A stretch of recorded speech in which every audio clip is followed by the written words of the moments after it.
дела в суд до 6 месяцев. В основании изложено, необходимо назначить главное судебное разбирательство в открытом судебном заседании в общем порядке с применением средств аудио-видеофиксации.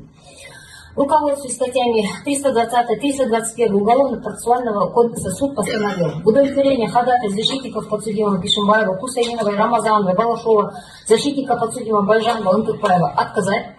обязать прокурора вручить копию обвинительного акта защитника подсудимого Байжанова, назначить главное судебное разбирательство по уголовному делу в отношении Бишимбаева Куандыкова Алихановича, обвиняемого в совершении уголовного правонарушения, предусмотрено пунктом 1 части 2 статьи 110, пунктом 5 части 2 статьи 99 Уголовного кодекса. В отношении Байжанова Бахтияна Алихановича, обвиняемого в совершении уголовных правонарушений, предусмотрен статьями 432, 434 Уголовного кодекса в общем порядке в открытом судебном заседании судом с участием присяжных заседателей 27 марта 2024 года в 10 часов в помещении суда по